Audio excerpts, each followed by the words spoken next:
স্টুডেন্টরা তোমরা কেমন আছো? আজ আমরা আরো একটু এগিয়ে যাব অতীতের পথে। আমরা আগের ভিডিওতে জেনেছিলাম কিভাবে অতীত জানা যায়, উৎস কি আর তথ্য কিভাবে বিশ্লেষণ করা হয়। আজ আমরা জানব মানুষ কিভাবে প্রাচীনকালে জীবনযাপন করত, কিভাবে তারা খাবার জোগাড় করত এবং ধীরে ধীরে চাষবাস, পশুপালন ও গ্রামের শুরু কিভাবে হলো। এবারে তোমরা তাহলে হেডিং শুরু করো। হেডিং দাও মানুষ কিভাবে খাওয়া দাওয়া করতো, ঠিক আছে, বা মানুষ কিভাবে খেতে যেত। ঠিক আছে, প্রাচীন মানুষ কিভাবে খেত না, প্রথম দিকে মানুষ শিকার ও সংগ্রহের মাধ্যমে খাদ্য জোগাড় করত।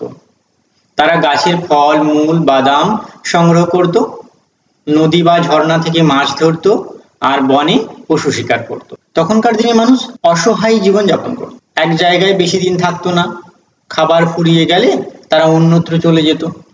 তাদের এই চলমান জীবনকে বলে যাযাবর জীবন। এবারে দ্বিতীয় পয়েন্ট করো, চাষবাসের শুরু।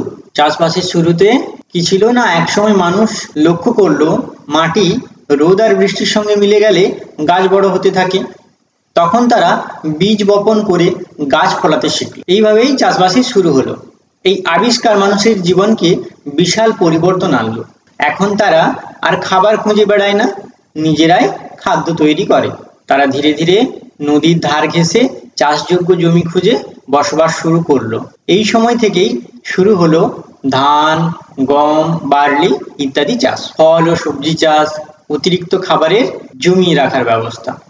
এবারে তৃতীয় নম্বর পয়েন্ট করো, পশুপালনের সূচনা। একই সময়ে মানুষ কয়েকটি বন্য প্রাণীকে নিজেদের কাজের জন্য ব্যবহার করতে শুরু করলো। তারা কুকুরকে শিকার বা পাহারার কাজে লাগালো, গরু, ছাগল, ভেড়ার দুধ ও মাংসের জন্য পালন করতে শিখলো, ঘোড়া ও গাধাকে মালবাহী প্রাণী হিসেবে ব্যবহার করত। এইভাবেই শুরু হলো গৃহপালিত পশুপালন। চাষবাস আর পশুপালনের ফলে মানুষ এক জায়গায় স্থায়ীভাবে বসবাস করতে শুরু করলো। তারপরে পয়েন্ট করো যে প্রথম গ্রামগুলি কেমন ছিল। চাষ ও পশুপালনের ফলে যখন মানুষ এক জায়গায় বেশি দিন থাকতে লাগলো, তখন তারা ঘর বানানো শুরু করলো। ঘরগুলি ছিল কাঁচা মাটির, ছাউনি দেওয়া ছিল খড়ের, পাশে চাষের জমি আর পশু রাখার জায়গা থাকতো। এভাবেই গড়ে উঠলো প্রাচীন গ্রামের ধারণা। একাধিক পরিবার একসঙ্গে বসবাস শুরু করলো। তাদের মধ্যে খাদ্য বিনিময়, কাজের ভাগাভাগি, পশু দেখা ও জমি চাষে সহযোগিতা শুরু হলো। এইভাবেই সমাজ ও সংস্কৃতির বীজ বপন হলো। বুঝতে পারছো তো তোমরা? কোনো জায়গায় যদি কোনো কোশ্চেন থাকে অবশ্যই লিখে জানাবে, কোনো জায়গাটায় প্রবলেম থাকলে সেটা জানাবে। হ্যাঁ, এবারে পয়েন্ট করো, যাযাবর জীবন থেকে স্থায়ী বসবাস। প্রথমে তো যাযাবর জীবন যাপন করতো, এক জায়গা থেকে অন্য জায়গায় যাতায়াত করতো। তবে চাষ আর পশুপালন শুরুর পরে তাদের জীবনটা কিন্তু অনেকটা বদলে গেল। তারা খাদ্য উৎপাদন করতে শিখলো, পশুপালনে দক্ষ হলো, স্থায়ী বসবাসের উপযুক্ত জায়গা তৈরি করলো। এই পরিবর্তনটাই কিন্তু ভবিষ্যতের শহর, রাজ্য এবং সভ্যতার ভিত্তি তৈরি করেছিল। এই সময়কেই আমরা বলি নব্যপ্রস্তর যুগ। এবারে চলো কিভাবে এই তথ্য জানা গেল। তুমি ভাবতে পারো এইসব অতি প্রাচীন কাহিনী আমরা কিভাবে জানি, তাই তো? এভাবে মনে আসতেও তো পারে।